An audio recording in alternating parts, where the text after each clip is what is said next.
Patrick and SpongeBob were partner. Oh my god. Imagine. Food tokens, a Krabby Patty. Let's go.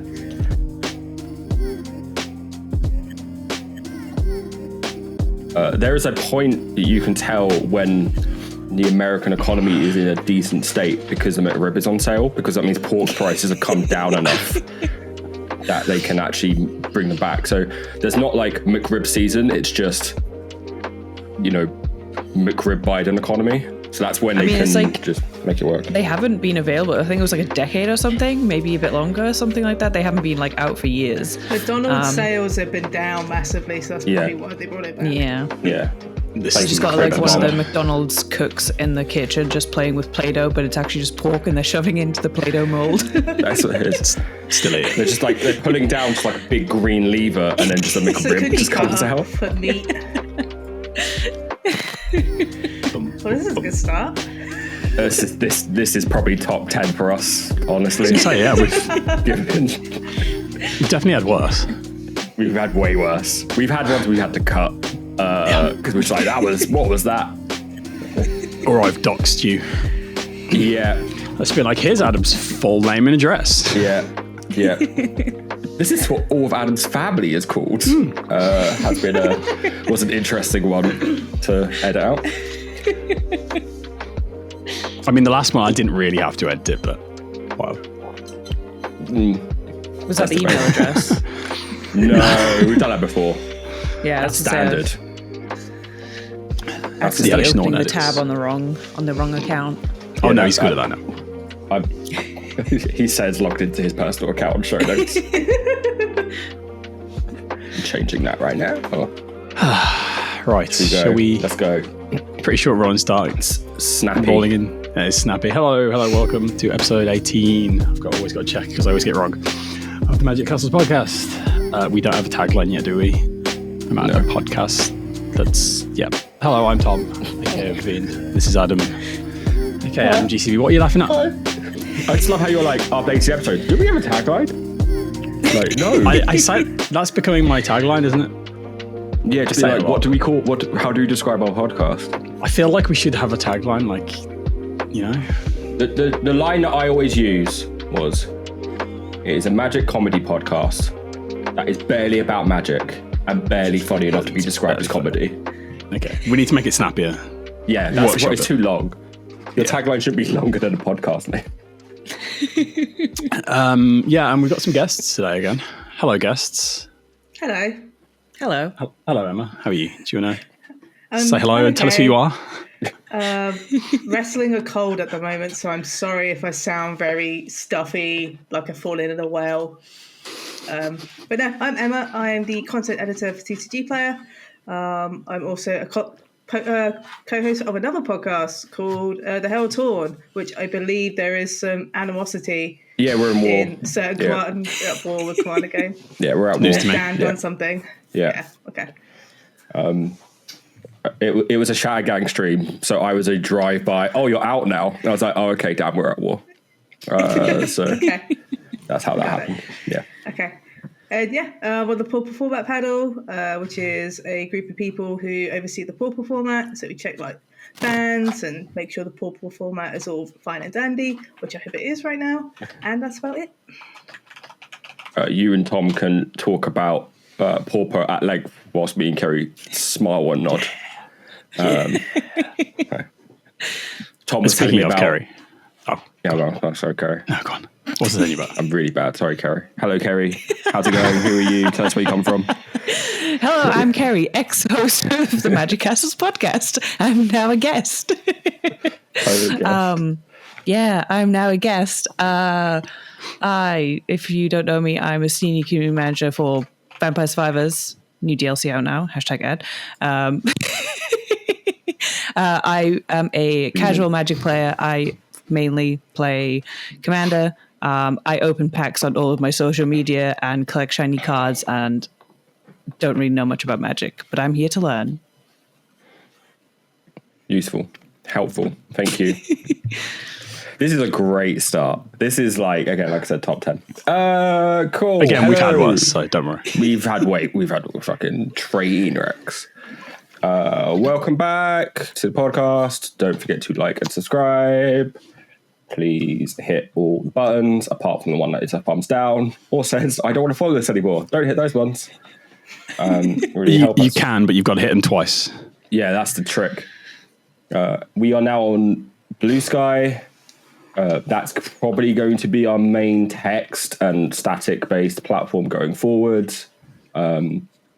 Update, I've removed Twitter from my phone, which is, I think, a big fucking deal for me. I get the itch. I occasionally, I'll go to my home screen, I'll just hit the empty spot that Twitter used to be in and go, so I'm trying to get over that. See, I put Blue Sky in that slot and moved Twitter somewhere else. I put Blue Sky in the spot Twitter used to be. Yeah. I mean, I don't think I should have it on my phone. Every time I look at Twitter, I just get sad. So I've taken it out. Yeah. I've noticed that the Twitter posts from the podcast account are like, when comedians they test out jokes, they travel around, test stuff. It's like the stuff you're not sure about you put on Twitter. It is. Blue Sky get to the good stuff. And you're like, is this good enough? I'll put on Twitter. What have we got into Beyblade? And I just left it. And there was just no responses. I was like, yeah, okay. Heard everyone loud and clear on that one. Don't get into Beyblade. Speaking of Beyblade. Twitter is kind of dead, isn't it? Let's Upkeep. There's a couple things here from me and Tom. Me and Tom were on Brazen Correlation Games Chat Chaos stream, in which I think there should now be a house rule being on 2 Chat Chaos games where 2 people have been playing Nekusar, is that Nekusar deck should be banned from Chat Chaos. Because Jesus Christ, it makes the games fast, I guess. But when most of the chat point channel redemptions are draw a card or everyone wills and someone's sitting out with a Nekusar, they just net benefit. And I'm saying this as one of the people who was playing Nekusar. What is this card? What is Nekusar? Nekusar is a Grixis commander, which is at the beginning of each player's upkeep, they draw additional card, and whenever your opponent draws a card, Nekusar deals 1 damage to them. Right. So it punishes draw.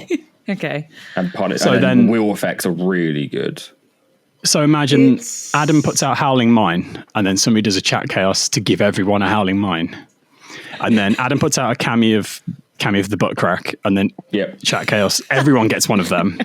So I think we were drawing 16 cards on our upkeep. Yeah, everyone had Underworld. Yeah. Everyone had an Underworld Dreams. So everyone was just taking damage on their draws.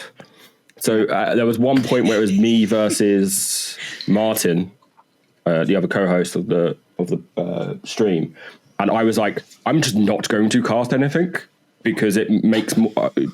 I take damage if I draw, and you take damage if you draw, but you take more damage if you draw. So I think I was doing maths in real time, and it was like the blimmin' hangover matrix falling over me whilst I'm trying to work out who takes more damage off the draw. It's maths you should never have to make. I was just like, pass. Hope you die. I was long dead by this point. Tom was super dead. And then that happened again on the Shattergang stream. Dean was playing Dean was playing Nekusar, and it was just like, copy this, everyone draws, and it was so house rule. Nekusar is so obnoxious, especially when you have Sheldred now, and then Razor King Needlehead, and it's just like these all stack up. So good luck playing Magic, bro. Yeah, so we were playing with Light from Creators of Change. They had a Sheldred. Baz copied the Sheldred. Dean had a Nekusar out. So I was like, I draw 3, take 15. Fun games. Meanwhile, I'm playing Kona, big Kona, in which I kept a hand of 2 mana dorks, 3 land, a mana rock, and Shamanic Revelation. And I was like, I will get there. I drew 1 big thing, got immediately targeted. That all got wiped. I think Baz Fair World, which is totally fair. I then proceeded to draw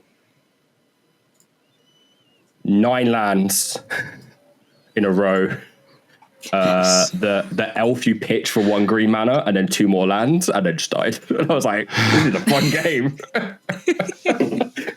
I was like, I don't mind taking 15 for drawing 3 if the 3 things I draw aren't lands. Yeah. Like, or mana. Like, at least I need interaction. So that was fun. So I've had two chat chaos games where Nekuzar has just been a problem.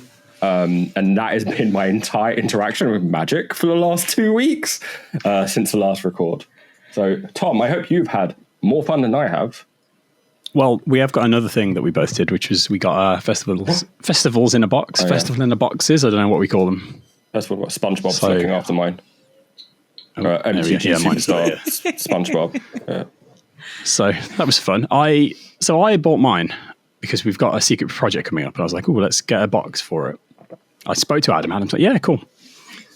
And then a few days ago, he posts that his has arrived, and I was like, "Okay." So it turns out we're using his for the thing, and I've just got one now. So I'm fine with it. I'm not complaining. Look, I'm showing restraint. I'm showing still product does not last long in this household. Same. So I'm showing restraint. I am mad, but I'm happy about it, if anything. But I was under the impression that it was mine. So when you were when you said yours had arrived and we were using it, I was just a bit like, I've got this box now. What should I do with it? So that's going to be fun. I'm not going to open it. I'm going to, draft it or something. It's a waste, isn't it? That was my issue with it was, this is, I didn't want to buy it and just crack it by myself. So we've got something planned for it. But yeah, I thought it's just a waste to be like, oh, here's all these really expensive, nice treatments of cards. And they just sit in a box now in the corner. So that was my main issue with buying it. But I'm pretty sure I told you I am buying it to do this.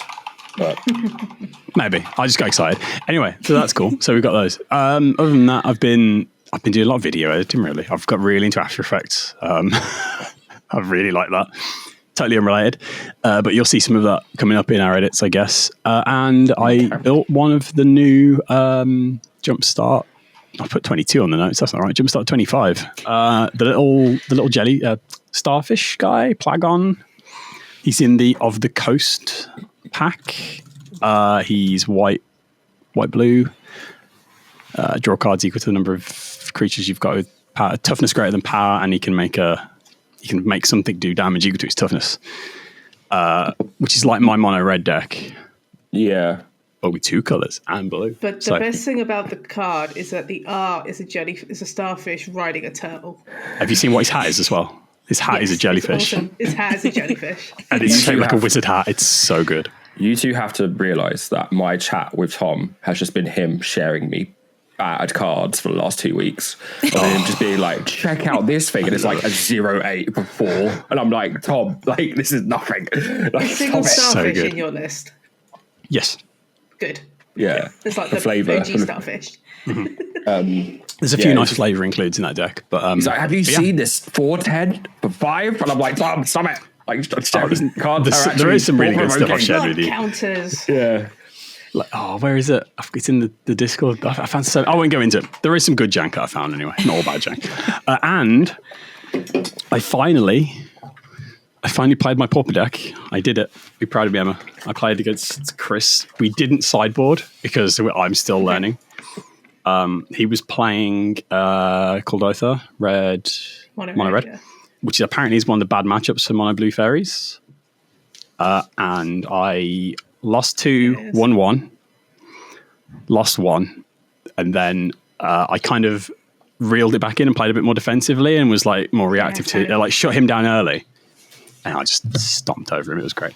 That was really fun. You can't really tap out against Mono Red. Yeah. As a blue player. Yeah, I was trying to be more aggressive at the start, and obviously then you just get steamrolled over. But yeah, so hopefully this week I'll learn my sideboard, practice that a bit. And yeah, that'd be exciting. That's me. Do you want to Emma, how's your Magic life been for the last 2 weeks? So I also joined a chat chaos hosted by Brazen Coalition Games. So I played Bonnie Powell, Clear Cutter, my unsleeved deck. The games went fine. I can't remember what I played up against, to be honest, because I've got the whole cold fog going on right now. But I won it. I won the game. Just because I got Avenger Zendikar and Endrace Forerunners and just murdered people. But the chat chaos is fine. I think my issue with it is that I wish they could stagger the actual chaos aspect, because it's like it feels like it happens in bosses. There's like 5 things happening at once, does, yeah. then nothing for a while, then 5 other things happen. It's like, we need to sequence this in a way without getting confusing. Considering it's a webcam game, things are already confusing. You're creating permanence, which is also confusing, swapping stuff. So I wish there was just like a 2-minute, 5-minute, just like this thing happens, and then there's another thing that happens later. But it was fine. It was fun. I get to beat people with a $40 deck, so. And a cow, and a really big cow. I think Bo in the end was like 26-26. It was awesome. Bonnie Pal is a menace. So it's just one of those decks that if you can't leave it, if you leave it, it's like over. Yeah. And the only way to really shut it down is to, the only real way to shut it down is get rid of the cow, not the commander. Yeah. But then commander's just an engine. There's plenty of things that you can also throw out. Yeah, it's I've played against it a few times. It's scary. And then, Kerri, how's Magic life been for you recently? I haven't played any Magic through October, but I did Dustmore in October, which basically I opened a pack every single day throughout October, and I got some pretty good cards, especially like at the end of the month. I got my alt art, or the full alt art for Damnation, which I was very happy about. But I'm still drowning in Dustmore product that I need to open. So I have just been in opening hell, and I need to start organizing my cards. So that is like next on my list. But Foundations is coming out soon, and I've seen quite a few cards. Yeah, and I'm like, oh no, it's starting all over again. Gotta get through your Dustmore and vegetables first, and then you can open Foundations. And I can have my dessert. I feel like Dustmore was a set that was like solved in terms of like value very quickly. Everyone was like, these are the things you want. A lot of them are these days, especially when you have 5 different printings of the same card. That's gets solved very quickly.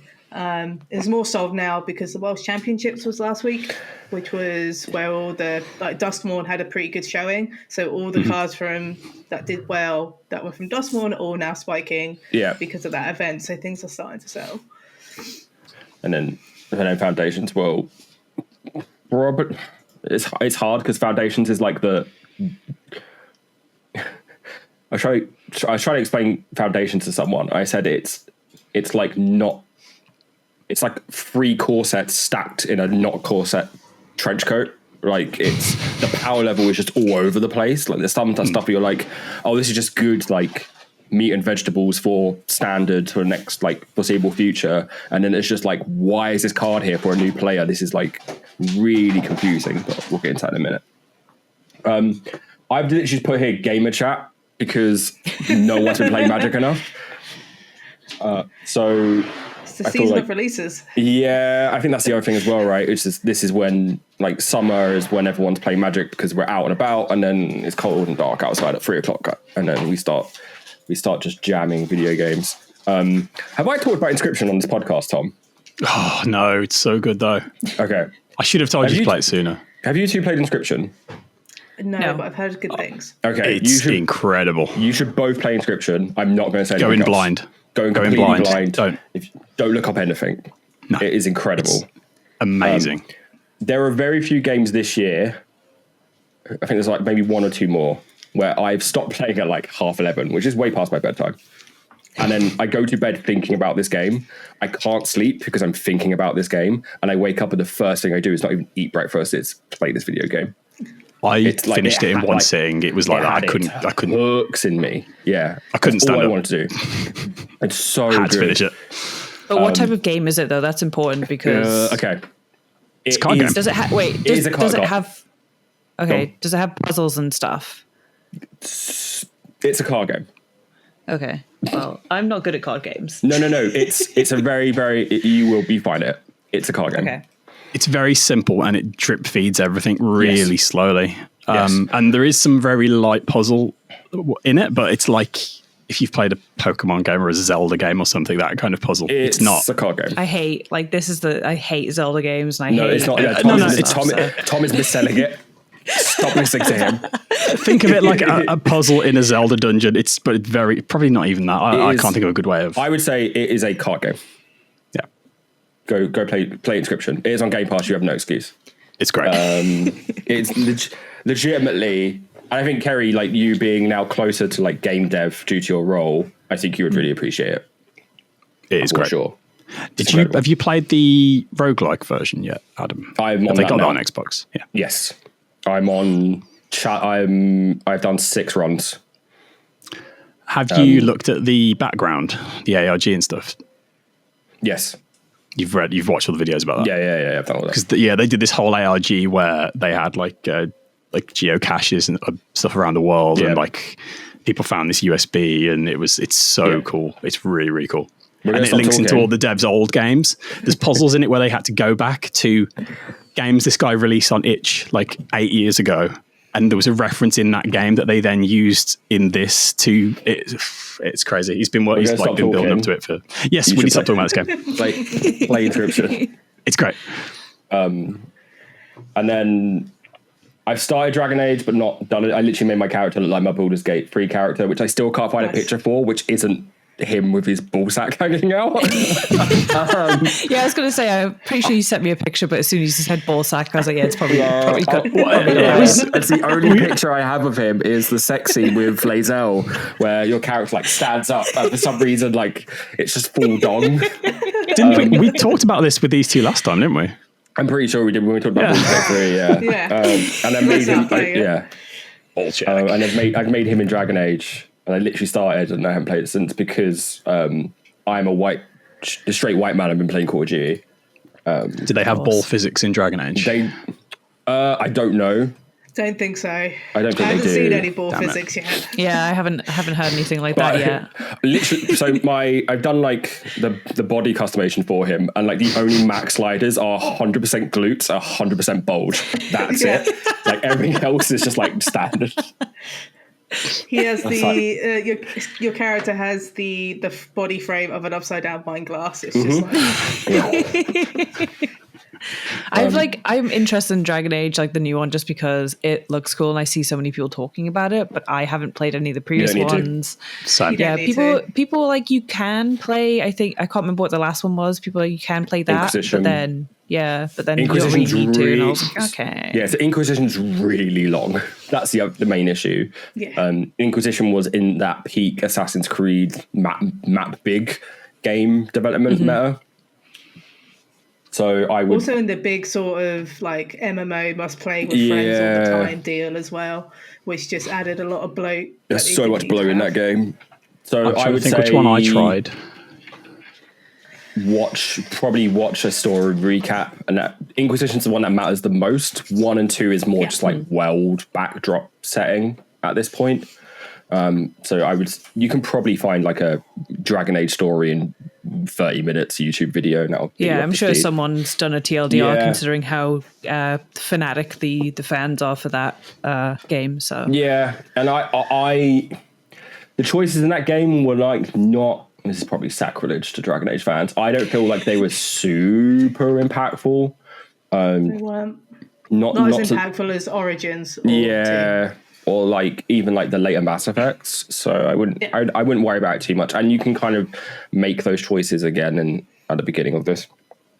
But yeah, I will say as not typically a Call of Duty meathead. Tom, have you played the campaign yet? I haven't got it.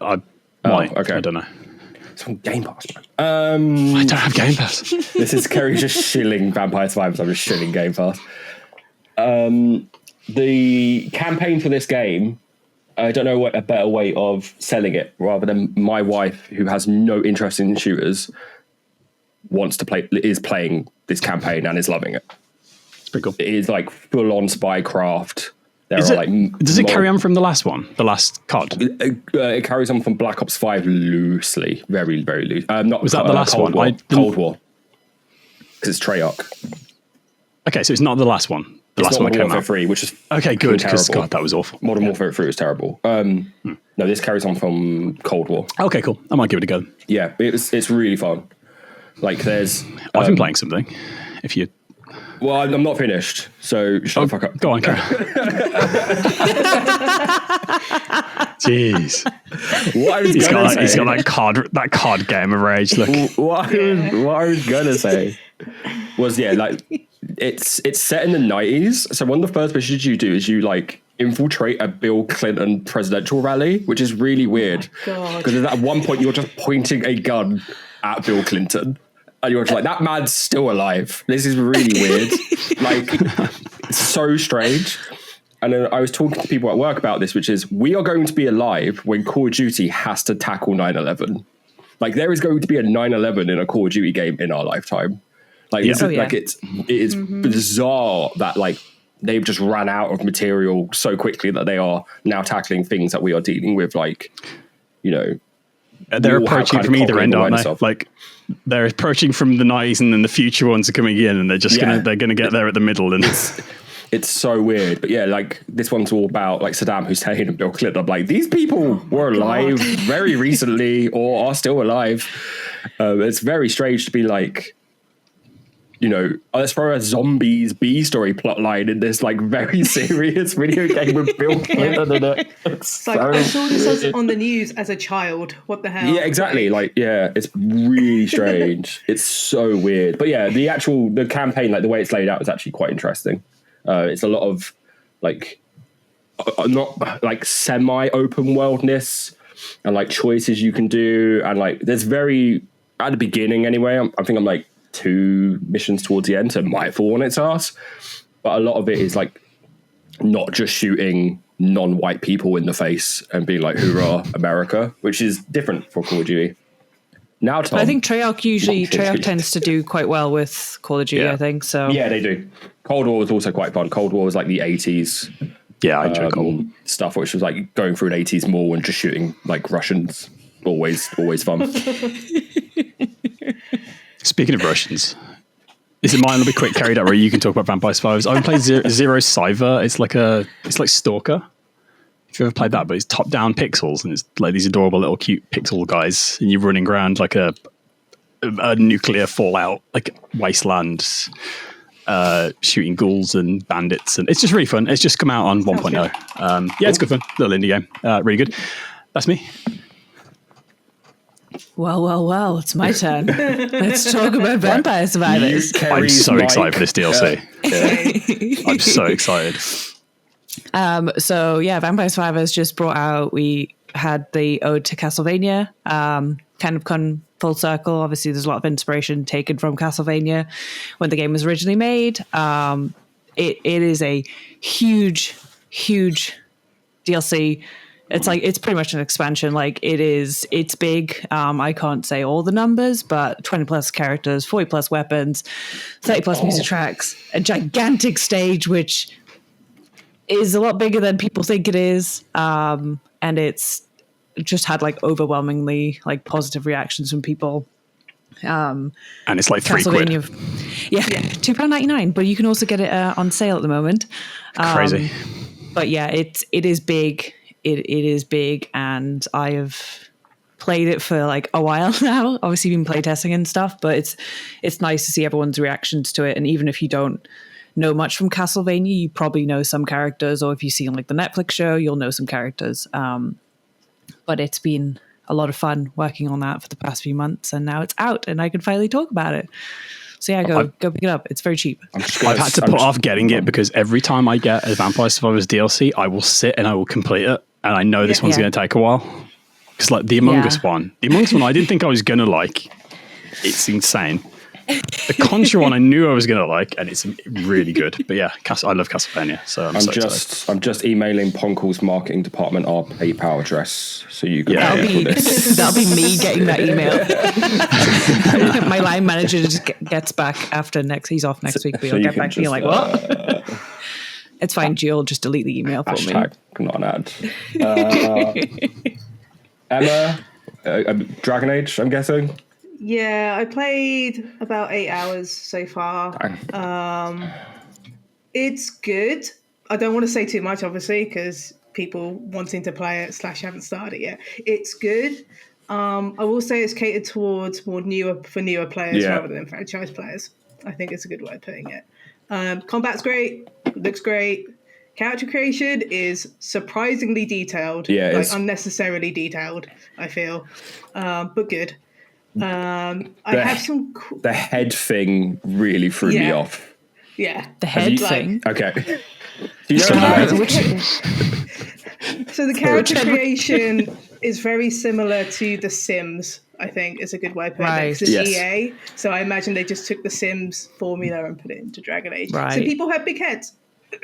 People have big heads, but also the way that you sculpt someone's head is you pick 3 different heads and then you kind of have like a triangle and you kind of just go between them. So and that is... Yeah, and then you've just got this person's head morphing like in real time as you're trying to like make their ears not be down here and their eyes be up here because the 3 heads you picked are wrong. I think the way to do it sounds similar to Monster Hunter. The Monster Hunter Wilds. I was playing early access for that, and it has like that triangle system as well, but not for the whole head. The fake, like the full face. It's just like this weird like concoction of just 4 things that don't like 3 things that don't look right. I literally just went, I like that one, and just slid the triangle. Like I was just like, do that. It's cool, but I think a lot of the features are just unnecessary. Like they're just there for the sake of it.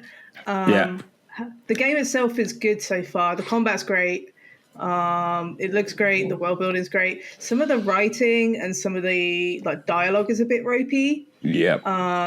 But it's getting better the later you go in the game. Let's put it that way. I found all of the set characters' voice acting is really strong, and then your character is like the most insert, just some like of the generic. animations are quite wooden as well, which makes the dialogue come across even worse. Like, if there's actual body movement and language, it makes it a bit easier. But when it's just like, oh no, that's it. It's like, great. On the animations point, I was fully sold because my Baldur's Gate 3 character, who this character is based on, his entire build was just picking up things and throwing them at people. And the first thing you do in this game is pick up a bar sword, just launch it at someone's head. I was like, we're back.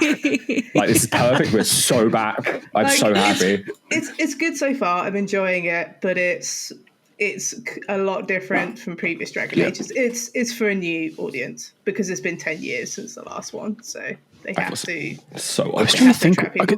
I've definitely played one. It might have been like free Origins? on PlayStation, and I haven't played PlayStation for. Origins was free like a couple times, I think. Yeah, this would have been years ago though. Yeah, so. I bought Origins day one. That's how old I am. Yeah, I'm so old. Everyone's like, this game's 10 years old. I'm like, Jesus Christ. Cool. Everyone could just skip the gaming chat bit because that's not why they're. Play Zero Cyber, it's really good. And Inscription. Play Inscription. Jesus Christ, play Inscription. News. And play Vampire Survivors. Thank you, Kerri. Yeah, but there's no achievements for Castlevania, so I'm free. That's my favorite. There's in-game achievements. Yeah, so. That's fine. It just doesn't add up my Xbox number, so it's fine. News. So Vegas happened, and there was a looking forward panel, or was it just like, I can't remember what the name of the panel was, but basically there was a panel where they detailed the future of Magic. And then there was 2 kind of big things that came out of that. One was Universes Beyond sets.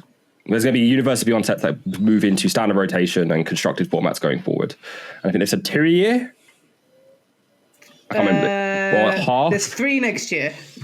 Jesus Christ. Okay, so there's 6 standard sets. 3 of them are Universes Beyond. The Lorwyn set that was meant to come out end of next year is now early 2026. It got pushed back. Yeah, that's the wrestling set, Tom. That's the Lorwyn wrestling set that we were it should just be a Lorwyn wrestling set. That would be actually incredible. It's just like WWE, but just Lorwyn. Yeah, insert character from Lorwyn. So now there's the standard sets. Sorry, there's Universes Beyond sets in Constructed Magic, which people obviously have mixed feelings about. And then I think this was a marketing faux pas, and Tom's going to roll his eyes because this is Adam rants about marketing for half an hour, which was then they ended the show with, and here's SpongeBob. Which I feel is like you've sucker punched your community by being the thing that has always been a bit contentious is now you can't ignore it anymore. Because that's always kind of been the push and pull of Universes Beyond, which is if you don't like it, you just don't have to interact with it outside of Modern and Lord of the Rings. But like I've never had to purchase Lord of the Rings card apart from Mercurius Bats because it's just good and it's not really a Lord of the Rings card. Doctor Who, Warhammer, I've never had to engage with these things. But I still won't have to because I don't play constructed formats. But if I was playing Standard and they went, here's a Lord of the Rings set, it is in Standard, I would have to engage with it now. So I think there's like this weird push and pull that's kind of gone.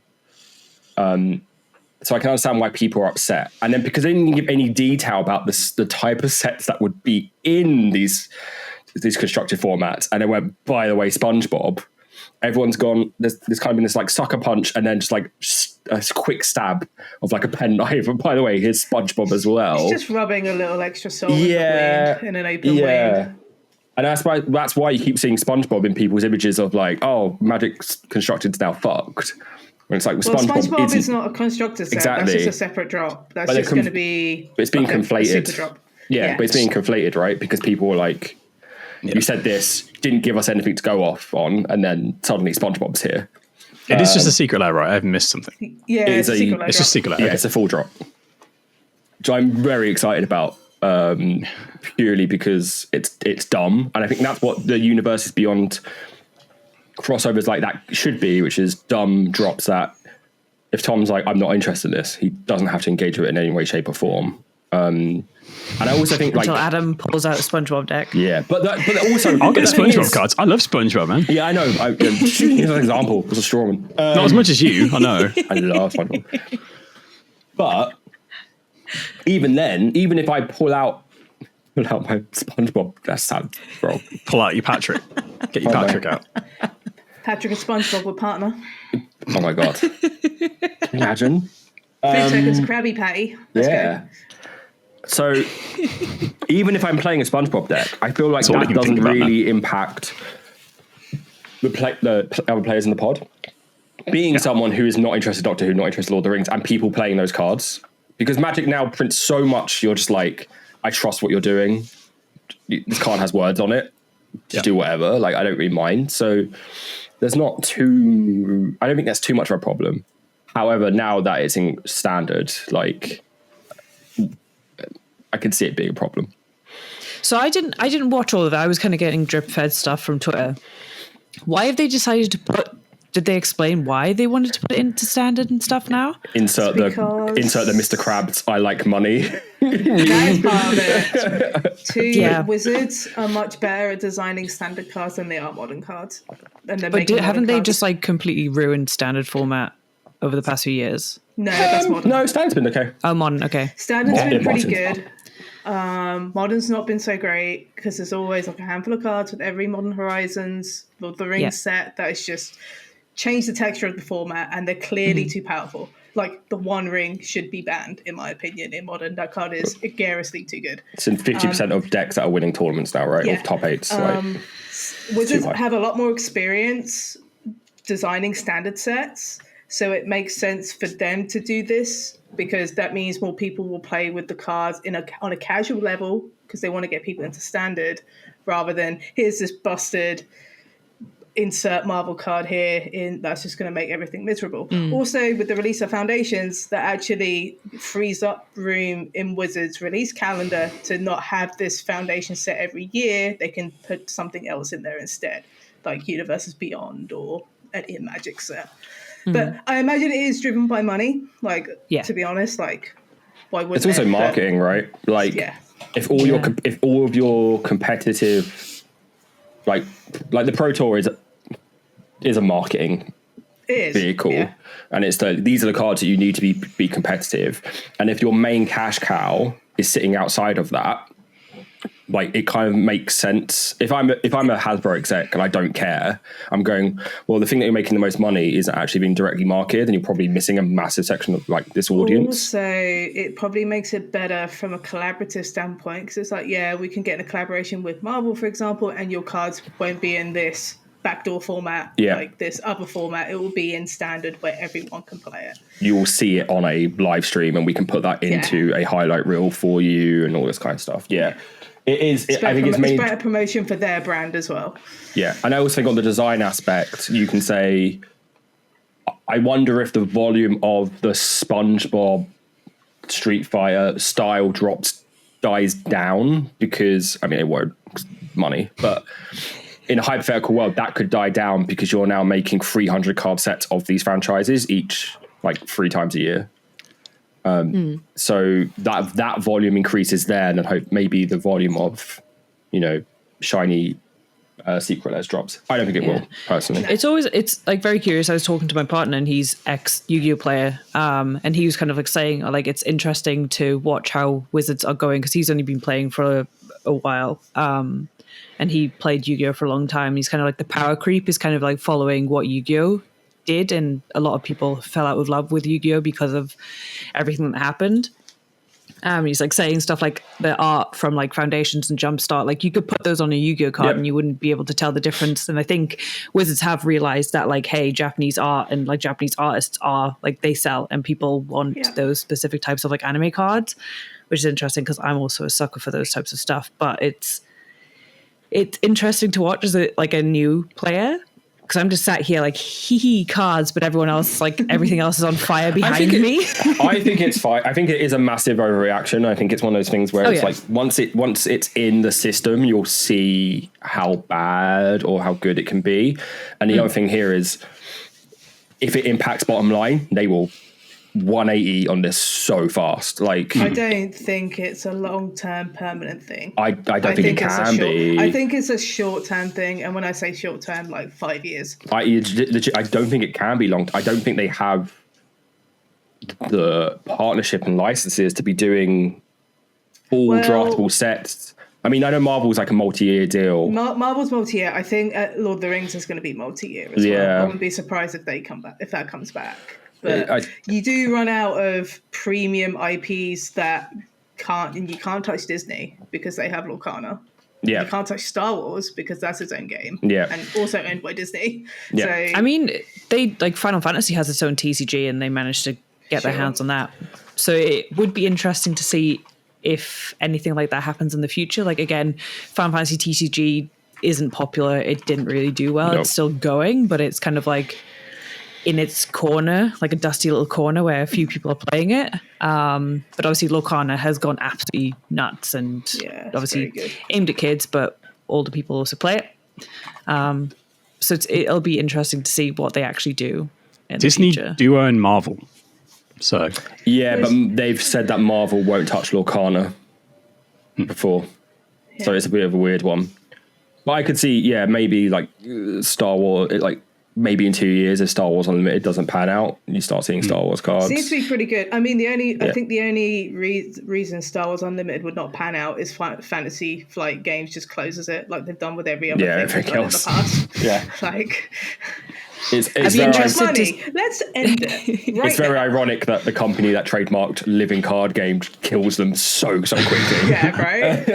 I keep getting into I keep seeing Fantasy Flight Games, like old ones. I'm like, oh, I should get into that, and then I look and they've cancelled it 3 years ago. I'm like, oh, okay, that's good though, because that means you can just get the whole thing. Oh, you can't. What Netrunner was, right? It died. And everyone's like, well, I'm going to play Netrunner because now I can have the whole thing. So you can find it. I did, X-Wing was great. Yeah, it was brilliant. I'd be curious to see who gets Kingdom Hearts, though, because that's like a weird Disney Square Enix mess. They'll keep that in Lorcana. They have to. I think they'll keep that in Lorcana. Please give us Kingdom Hearts. Because like that is like you slap on Mickey with a freaking Keyblade on a card, and then suddenly everyone's throwing money at it. Yeah, true. They'll keep that Lorcana 100%. Yeah. Here's Mickey wearing like MC Hammer pants, and everyone's like going absolutely mad. All the belt buckles. Yeah, all the belt buckles. Yeah. Talking about the art in the anime art as well. I did a look that Plagon I built. I was looking at the art and I was like, this is really cool art. I wonder what the artist's done. Looked him up. Digimon card game, Pokemon card game. So I don't know if in general, if these artists, they're going to the Pokemon and Digimon card game and just poaching the artists, but I don't hate it because the art in the Digimon cards is so good. A lot of those artists are no longer exclusive to those games. That's the other thing. Yeah, it's good that they let them do that. They used to be, and then the world developed, and everyone was like, you can't just lock this artist down into this Can we into get one particular card game? the Pokemon clay, the little clay Pokemon artist? Because I love those cards more than anything. There was one iconic Pokemon artist that did Lumra from Bloomberry. Yeah. Borderless art for that. I forgot the person's name. It escapes me, but the borderless art of Lumra in Bloomberry is done by one of the most iconic illustrators in Pokemon. He did Charizard, OG Charizard, OG Venusaur, OG Pikachu. I forgot his name. I literally was looking this up for work recently. It's like the special guest Damnations that Kerri opened. That is done by the artist who worked on Silent Hill. Oh, really? Yeah, so illustrated for Silent Hill. So Wizards are poaching all these iconic artists and stuff, which is really cool. So I'm really excited for Final Fantasy for that reason. Mitsuhiro Arita. That's it, yeah. There you go. Yeah. Can we poach some Yu-Gi-Oh artists, please? I don't like Yu-Gi-Oh, but I like the art. Just get a pot of greed on a Magic card. That's it. I had no idea that was the OG Charizard card. That's so cool. Yeah. No, he's still doing Pokemon cards, so I'm assuming that the way that the contract is modernized, then they can kind of go off and do whatever they need to do, which is good. But yeah, it's cool. And then there was a bunch of stuff at that panel as well, like what's going on, but we won't get into it too much because we'll talk about that at another point. It was good stuff though.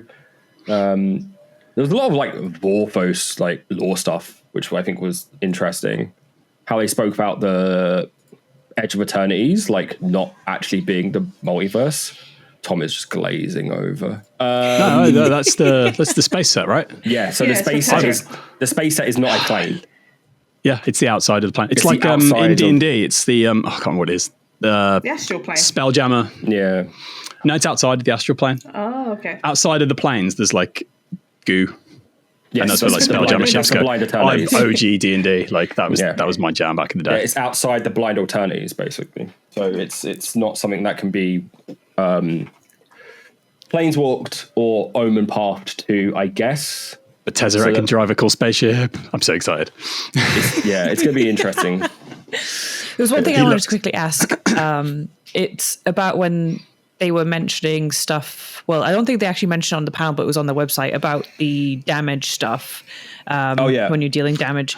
What happens to trample in this situation because they're changing stuff? Does that still just go straight through? It's so minor the change, I wouldn't worry about it. Yeah. Okay. Cool. I saw somebody posting about that, and I was like, they'd done a clickbait thumbnail for it, and I was like, did I miss something? And I looked up, and it's so minor. Yeah, I was kind of it confused me because I was kind of it doesn't seem like much, but then I had someone explained it, and I was like, that's too long. I'm not reading that. I think all it means is you can't now cast spells before the damage has been assigned. Is that right? So I think you can cast stuff beforehand, but it makes it a bit redundant because you don't know who's going to be getting what damage, right? It's basically the assignment order just no longer exists. Yes, so the way you assign damage doesn't exist anymore. It's essentially, it was something that was a thing in Magic a long time ago, and they changed it, and now they're reverting it again. Essentially, they're just making combat a little smoother for people, especially attacking, just making it more streamlined. Combat has always been a bit complicated, in my opinion, and just getting rid of the way they do it just makes sense. It shouldn't affect really, Kerri, the way that you play Magic. Okay. It's I'm attacking with this. Yeah, whatever happens, happens. Still be able to do that. Yeah, there might be some really weird edge case reasons, but I don't think you're going to come across those when you're playing. Okay. It was basically to stop weird combat tricks happening during after the damage assignment step. And that was it. So, because you get in situations where you're like, oh, I'll assign 3 to that, and then you buff that up, but it's weird stuff all around. Okay. Sorry, I dropped a glass and I had to run and get it, and then I tugged my earphones out of my head. Let me move this. I'm back. It's time for another Planeswalker tier list.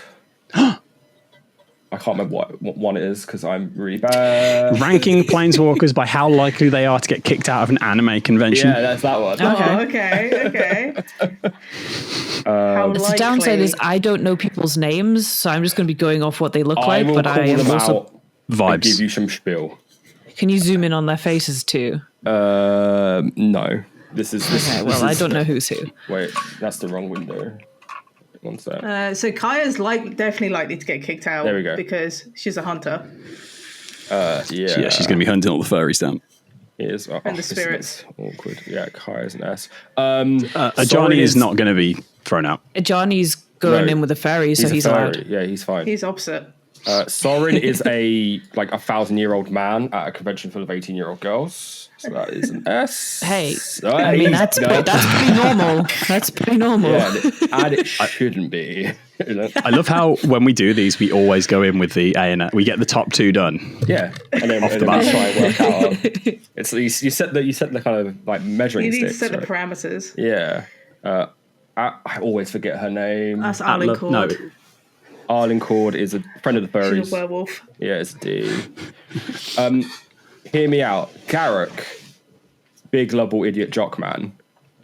But Here we go. I think he might accidentally pick up someone that he's not meant to pick up without consent. I don't know if this is S. It could be A.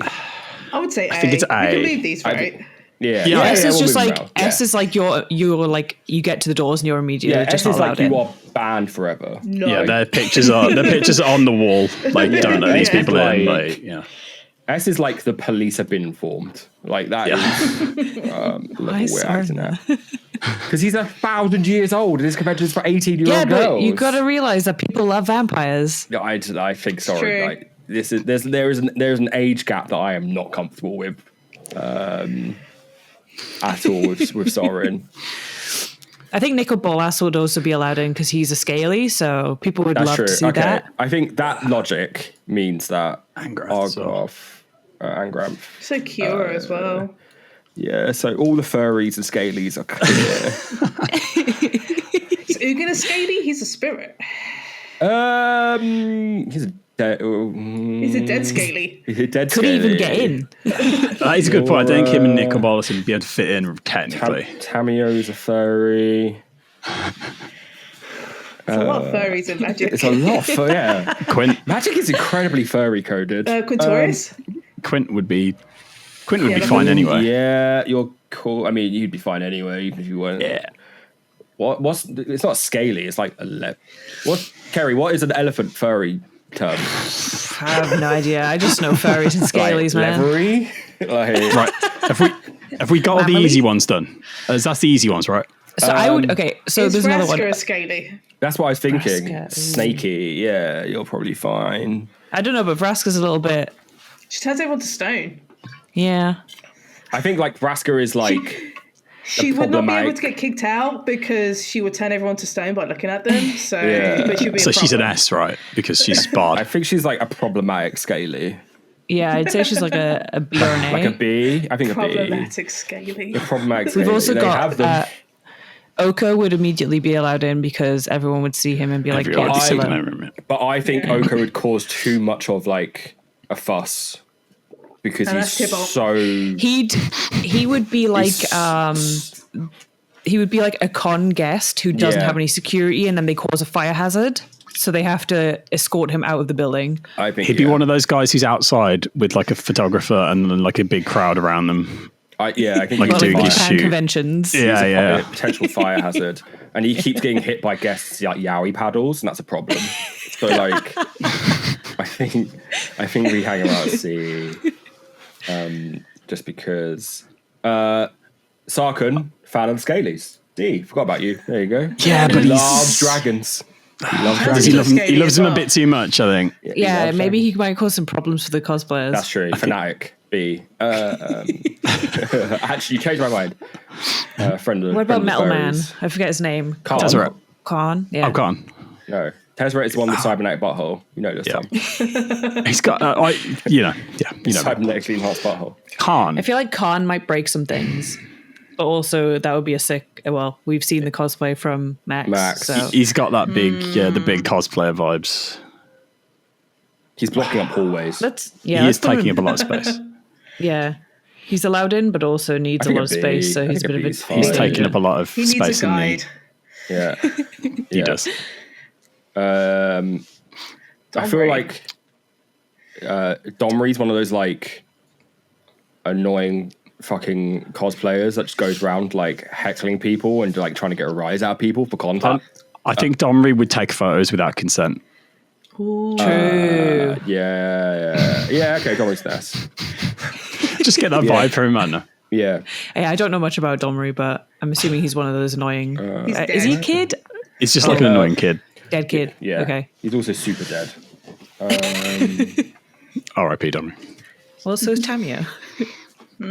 Yeah, also super dead. Is Nico? Kaito. I think Kaito would be fine. He'd just be too excited Kaito's to just see got him. dumb jock energy. Kaito is the person that spends way too much time and way too much money on their cosplay. Yes. And Lights buying and everything. cheap anime swords from the Etsy store. Oh god, he would have Hell so yeah. many swords Yeah. So many swords. and a body pillow. You're just describing me now. It's a body pillow full of swords. I think Raoul would be just fine like as well. A straight dude, so he's probably at A or B. He's incredibly boring though, so I think maybe C. I think C. I don't. He's like someone's Yeah. dad who's been dragged along. That's fair. Yeah. He can be. He could be Khan's guide. There you go. The steampunkers. I don't think will cause issue, but I have personal umbrage with, so I think I'm just going to put them at B. What's your personal umbrage? Wait, no, but like that's isn't the one in the red. I forget her name. Isn't she like an old lady? Yeah. She's not lady, Joe. I feel like she would just be like a cosplay grandma. Yeah, but my personal umbrage with steampunkers, I just find them fucking annoying, and I don't get I it. don't think Raoul would be an issue. I think Raoul would be fine. I think Raoul would be an issue because he's I think- You isn't. think? Yeah, It's it cause problems? I think okay. Chandra just set everything on fire. Old lady Is it when steampunk you blow here, things up? and then these three steampunk arseholes here. Don't talk about your favourite little guy Duretti like that. After the Everyone's gonna outrage get up last and time. leave. Yeah, everyone's so angry. Keep getting to Ray. We're getting to the difficult ones now. Like Scaly friend. Fine. I think Tybalt would be up there. He's a bit of an asshole. Yeah, Tybalt has that annoying cosplayer, like prankster content farm, like dickhead energy. I think I would put Tyvar with Gideon as well. Yes. yeah, Speak got the eight. jock. Although Tribal. like Tyvar has that like body cosplayer vibe where it's just like a dude walking around shirtless with like a bad Goku wig on. And Accurate. it's so I don't like maybe B, maybe A. Like he might, like he still has like that kind of like confident like jock energy like of a Garruk where he might pick up someone without consent and like carry him around a convention. Which I don't feel do like that. Kaito's just dragged him along. So he's got him the Goku wig. Yeah, maybe. These ones are tough. Yeah, I'm tempted to, Obnixilis. I'm tempted to like not. Obnixilis would just rank them. buy a million things. I feel like he's going around Yeah, buying I little don't think badges. I'll And order. I don't think he's an issue. I don't think he'd be an issue. Yeah. I'm just He's the reason why we still have Funko Pop stands. Yeah, I don't think I'm he's an making issue. headcanon for everyone. He's fueling buying- the economy. he's got an Itta bag with like loads of little badges of himself in it. I don't think he's a problem. Wait. These ones are tough. Ashiok Ashiok is just Jace, right? So Well, Ashiok was Jace that one time. yeah. Ashiok feel like- is a dream monster, basically. Yeah, so I feel like Ashiok might cause a little bit of havoc. But then Jace is like just Jace. Yeah, but Jace is just the It's annoying. fucking Look at actually yeah. I think with Ashiok, she's in like the goth mommy, bracket with Lily. So I don't think she's an issue. I kind of feel like Jace is going around asking everyone what their favorite anime is and then debating them. No, Jace is asking for free hugs. No, that's sad. He had amnesia. Leave him alone. Yeah. I was wondering who was going to be the free hug sign. Oh, that's Luca. Actually, is Luca the friend of fairies though? Because in Ikoria, he only befriended the animals because everyone else hated him, and he was like, "Oh, this." So actually, he's the one human person who's not in cosplay, but he stood with all of the like the musical cat cosplayers. Yeah, he's hanging out with those. He's just bothering them. Oh god, the cats cosplayers. Jesus Christ, they still go. They've been going for over a decade. Oh, very PTSD. Okay, yeah. Oh my god. Ren and 6 is a hard one. Or Ren and 7. Yeah. Well, they're just in a mech cosplay, right? So I think they're like the same as Khan, where they're just taking up way too much room. Yeah. People tripping over the roots. Yeah. So you were just in a Gundam cosplay. Elspeth's probably fine. Nahiri's also buying too many swords. Yeah. Nahiri is the person that's bought too many swords. Yeah, they're all 3D printed for some reason. Is it Nessa? Is that no? Nissa's probably fine. I think she'd probably be okay. They'd be fine. I think, these are all. He's probably fine. Teferi? Narset might kick someone in the face.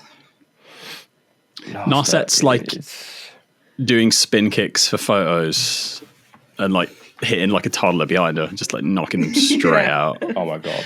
Yeah. Isn't Nas? Are they autistic?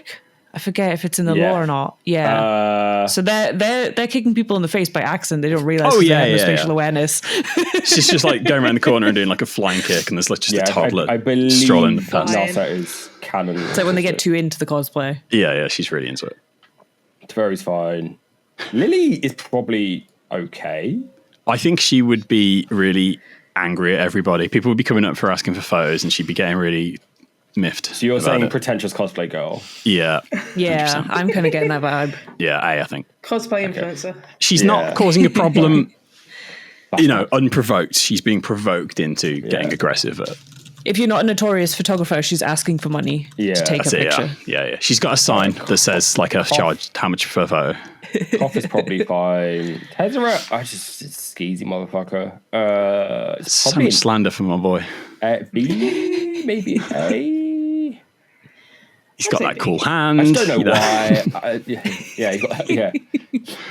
He's got a hand that's got an orange tag on it to show it's I don't know who this last Megamind person is. I forget their name. This is Dovin, right? Dovin. He of the veto. Yeah. Also, he's a cop, so he feels like he's just been dragged along. Yeah, I don't think he'd cause an issue. I don't think he'd cause issues. He's off. Actually guy.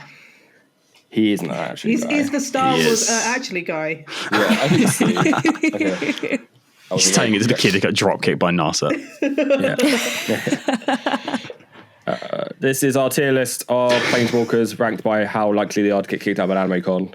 This was actually quite quickly because I didn't realize how many furries and scalies there were. Should we dive into that? Are there any of the furries that would be problematic? Yeah, is there any that are majorly problematic? Because I don't think so. Like boring furry, friend of the furry. Xenagos has a problem. Like he just likes to party.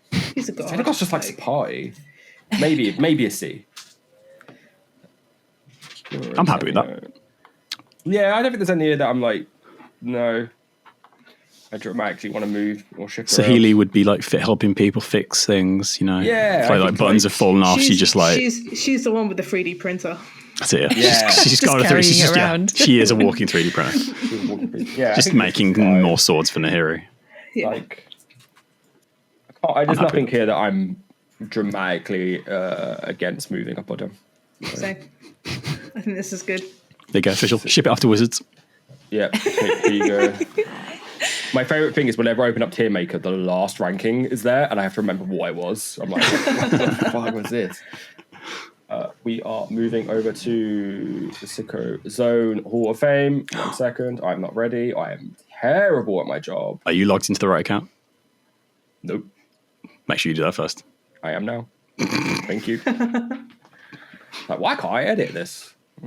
Because I'm bad. Cool. As we have guests, it's guest choice. We have 2. Ooh, exciting. So we did, in the last episode, shift around the Sicko Zone Hall of Fame a little bit. Yeah. We had a little reshuffle. We had a bit of a reshuffle. I'm going to zoom in because this is really small. No, that's the wrong window again. There we go. We had a reshuffle. This was due to me and Tom were using certain cards as like benchmarks and kind of just throwing cards above and below them and realised quickly that it was all out of whack. So Kerri, you'll see that Elvish Bard has been dropped by 1. Unbelievable. I can My see. ugly baby is still on here. I'm happy. It is, yeah. Ugly Baby dropped, I think, a couple.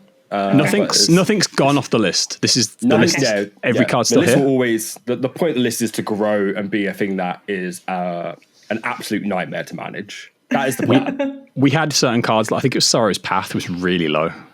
It was, And that was super like low. one of our. Is it worse than or better than Sorrow's Path? Yeah. Was like a Soros Path is like our benchmark kind of Benchmark, card, and then we were just kind of throwing cards above and below that, and not really taking into account the things around it. Cool. I've You seen. just wanted I to could change it so Raging Grandma wasn't the one. It's not. Yeah, She's I know. gone I'm by saying you 1. only wanted to change it for that. I fucking won. Raging Grandma is not the bottom.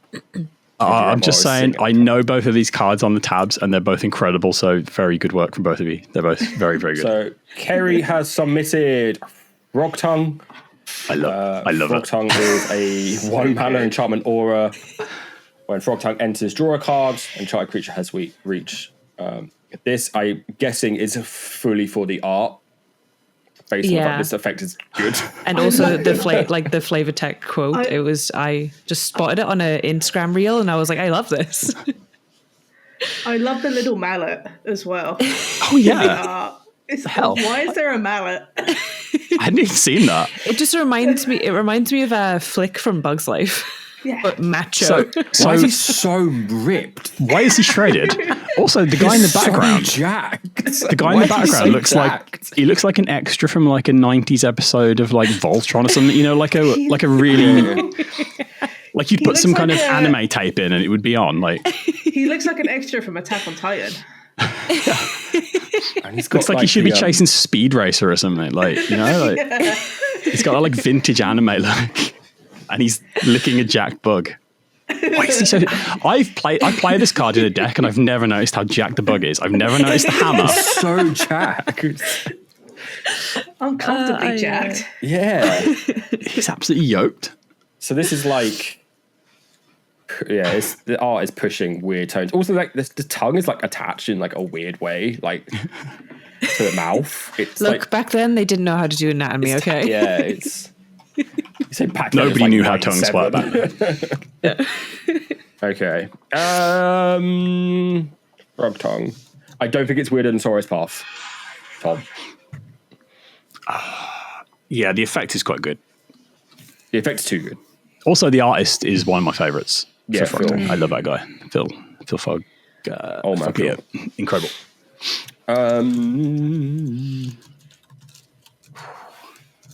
He's got some really funny ones. Actually, I'm looking at them. I shouldn't be. Yeah, is it above Horror RC or below Horror RC? I can't get over the Jack Bug. The Jack Bug is pushing it. I think it's above it, but I think it might be more than. It's got 2 mallets. There's 2 in there. I'm sorry. Wait, yeah. zoom in and Can you out. go back? Yeah, On look, the- there's a on mallet the end- here. on the frame as well. It's got 2 Yeah. mallets. It's dual wielding. Fuck. It's I incredible. did not Makes it realise Jack. that. I think it goes above the Derelict. I think it's above Bone Dancer as well. I think it's above Shahrazad. One sec, I've got a dog. Oh, Dog. right. I'm kind of so on the text of the card, he's gotten rid of it. So I'm going to have to. Yeah, let's get it. Because obviously it mentions like a quote from. Squee. Yeah, but isn't Squee like the little goblin dude? Squee's the little goblin, yeah. So who's this like anime dude? I think it's just a guy. I want the next Jumpstart to have a legendary of this jacked bug. Yeah. All the bugs here got wings. So did you say above Bone Dancer? I think it's above Shahrazad. I don't think it's about Shahara. Shahara has you play a separate game of Magic the Gathering. Okay. Like, it can't be about Shahrazad. It's also banned from every single format for a reason. So I think Shahrazad is quite a unique card. I don't know if you heard this while you were away, but we're hoping for the bug to come back. So I think we need to have like a sub list of characters we want to come back in future sets. Is it just like Jack Bug and our guy Bird. Theodore. Yeah. Oh, look at him. He rules. Anyway. Emma has submitted I love him. Changeling. I love This him. fucking idiot. You know when dogs have human faces? Yeah. Yes. That's what he looks like.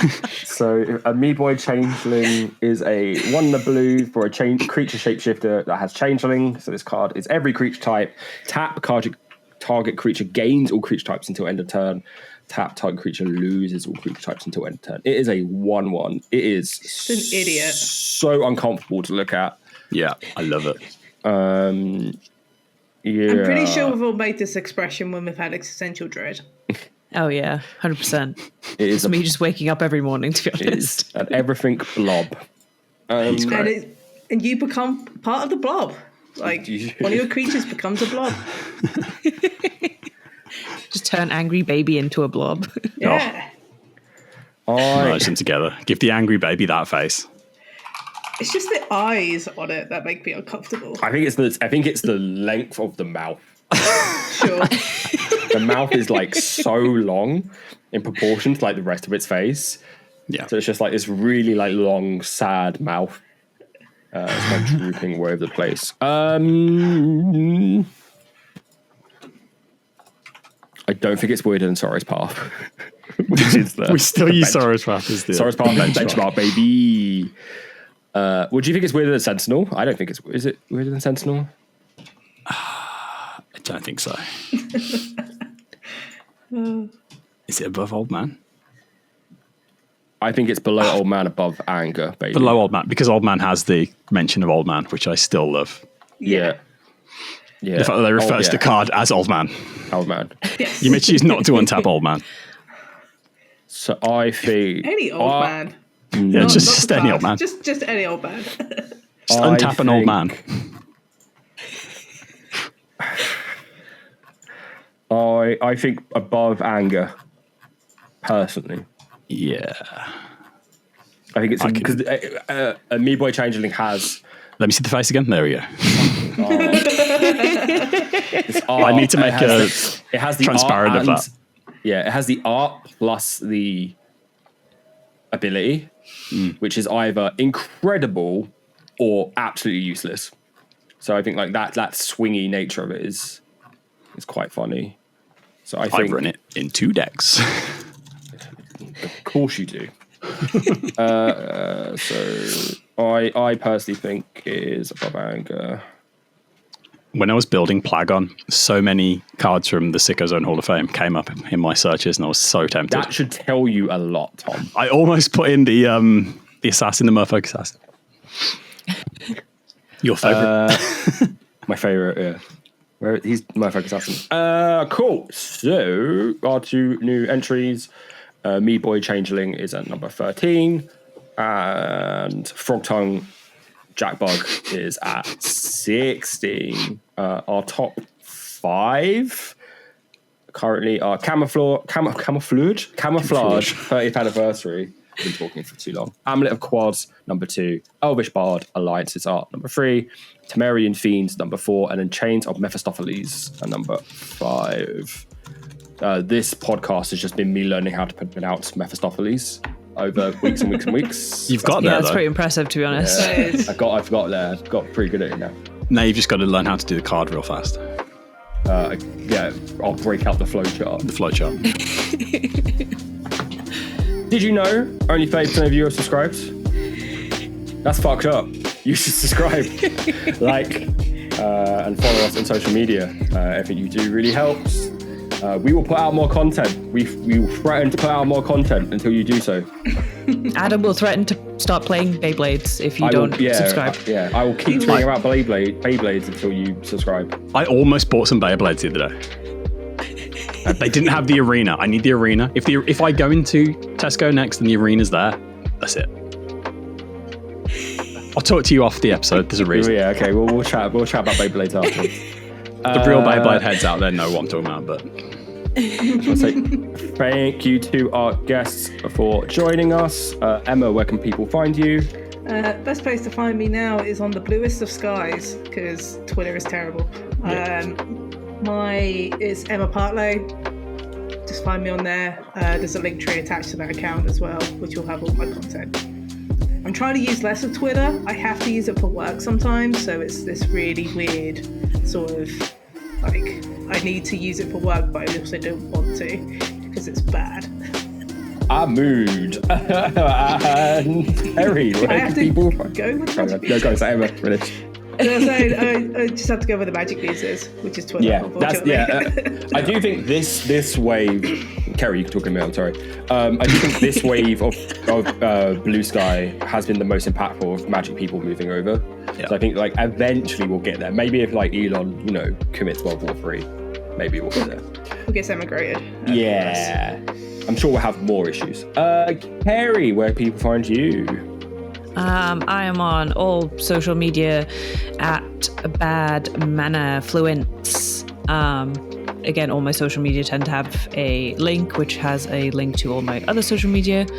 But likewise, same as Emma, I try not to use Twitter, but unfortunately I need to use it for work and stuff. So it is an unfortunate reality that I'm stuck to the hellhole, but I'm also on Blue Sky and trying to use that more often because it's a lot nicer. People are nice over there and it's pleasant.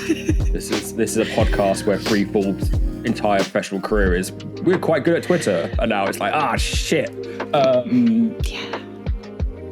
You can find us on social at Magic Castles Pod everywhere. Please follow us on Blue Sky as well. And while you're there, follow Kerri and Emma. You can find me and Tom on there as well. Tom has a fancy handle because he has a website. Fancy Dan over here. We need to get one for the podcast. Yeah, we'll do it eventually. We have to do a lot on the podcast, Tom. We do. This has been episode 18 of the Magic Castles podcast. Thank you for listening. Bye.